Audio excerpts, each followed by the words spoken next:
Salam sejahtera dan salam sehati sejiwa.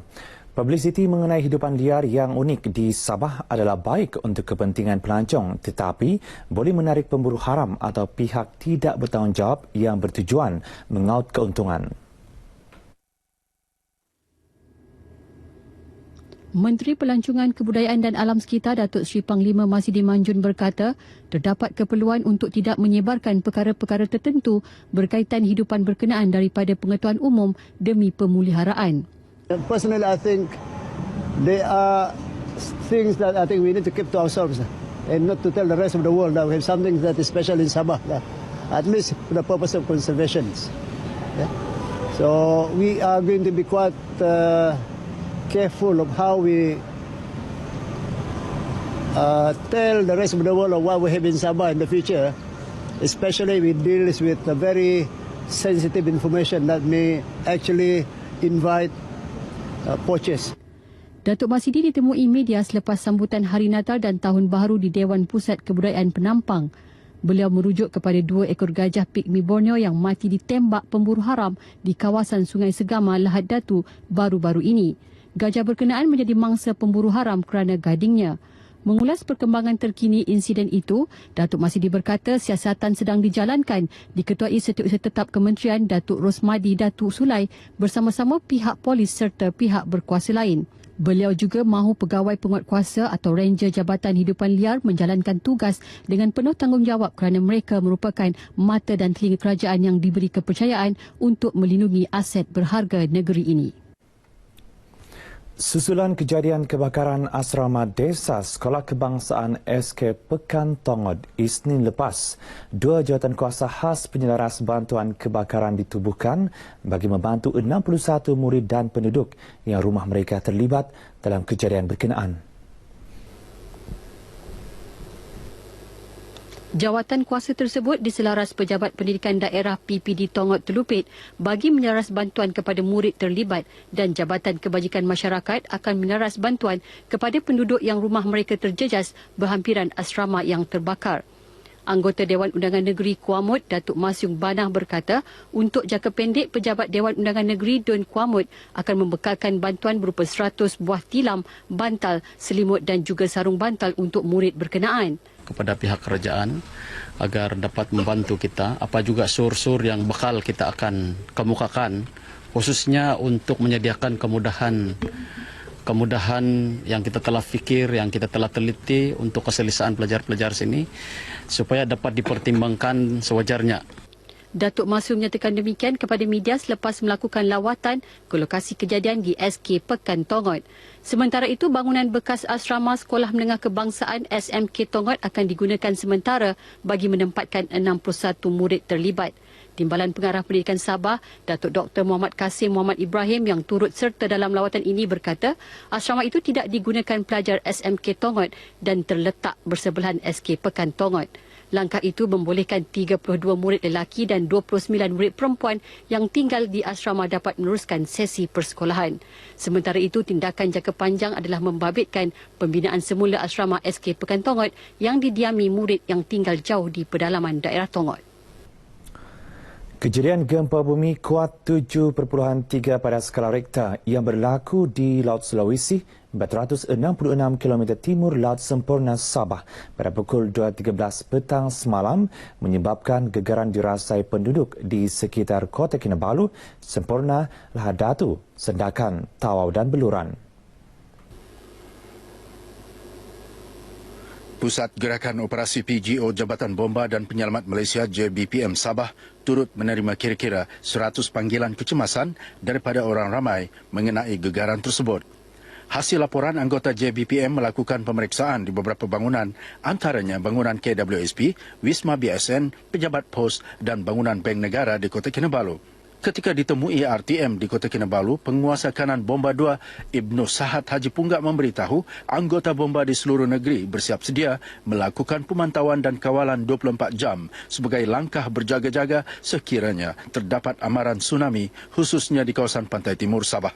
Pihak PGO itu Pusat Gerakan Operasi sentiasa bersedialah untuk mendapatkan maklumat daripada Jabatan Meteorologi pada setiap masa. Dan sekarang ini pun kita dalam keadaan bersiap sedialah. Beliau turut menasihati para penduduk yang tinggal di pesisir pantai untuk sentiasa bersiap sedia untuk berpindah sekiranya diarah pihak berkuasa. Orang ramai boleh menghubungi PGO Kota Kinabalu di talian 088-422-873 atau menghubungi Balai Bomba Berdekatan.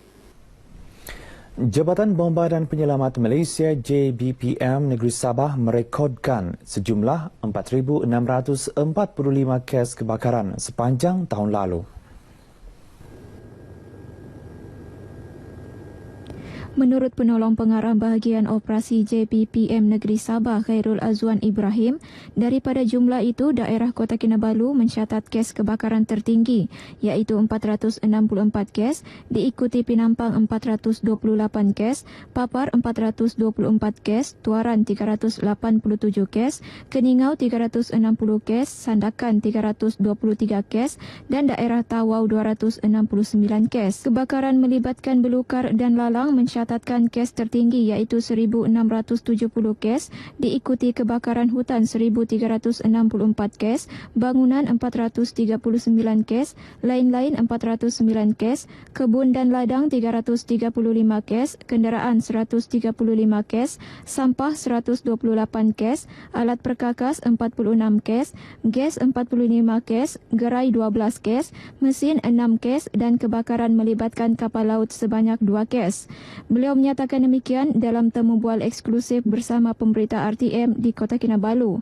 Dalam pada itu katanya, bagi meningkatkan tahap kecekapan anggota bomba, pelbagai latihan bersesuaian diberikan kepada mereka sekaligus mengelak terdedah dengan insiden tidak diingini. Kita telah mengadakan kursus-kursus ataupun latihan yang kepada anggota kita untuk menghadapi bencana kemarau seperti teknik-teknik pemadaman hutan, kaedah-kaedah yang perlu dan juga penggunaan peralatan.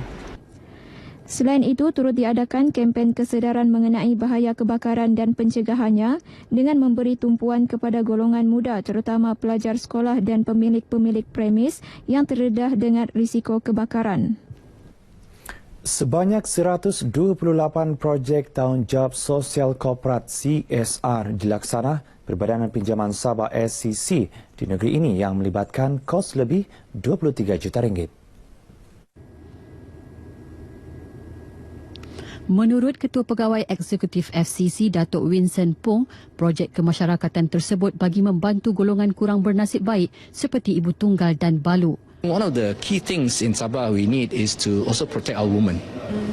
Our ladies in Sabah, there's a lot of ibu tunggal, and widows. So we have built ibu tunggal in a special place for them in Mutungong, and also in Sandakan and also in KK. Datuk Winston berkata demikian kepada media selepas majlis pelancaran program sukuk 3.5 bilion ringgit dan pengenalan produk baru iCash SCC di Kota Kinabalu. Majlis tersebut dirasmikan Ketua Menteri Datuk Seri Panglima Musa Haji Aman.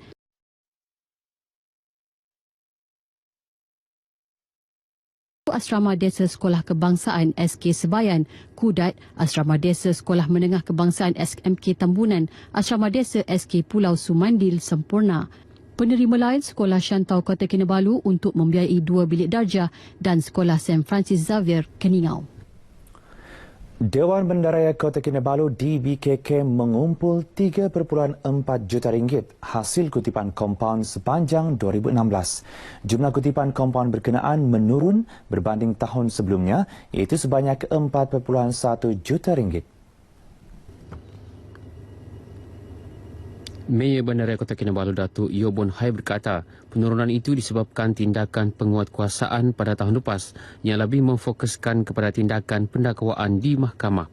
Pada tahun lepas juga sebanyak 2,221 pesalah letak kereta telah didakwa di mahkamah dan jumlah itu meningkat berbanding hanya 1,114 yang didakwa pada 2015.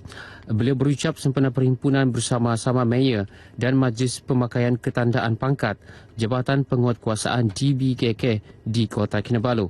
Datuk Yo juga memaklumkan DBKK tidak akan berkompromi dengan kutu sampah yang melanggar peraturan larangan pembuangan sampah. DBKK merupakan pihak berkuasa tempatan PBT pertama di Malaysia yang melaksanakan hukuman perintah kehadiran wajib ke atas pesalah kutu sampah untuk melaksanakan kerja amal dan hikmat masyarakat selama 4 jam sehari dan tidak lebih dari 3 bulan dengan kerjasama pihak mahkamah dan Jabatan Penjara Malaysia. Seterusnya, kita ikuti acara-acara yang berlaku di Sabah dalam diari hari ini.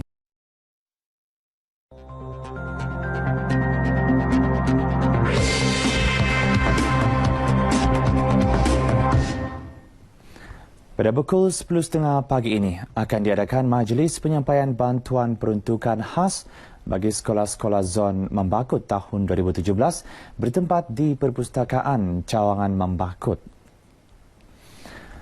Paparan tersebut mengakhiri bahan berita dari Sabah hari ini. Kembali kepada Delilah di Angkasa Puri. Silakan.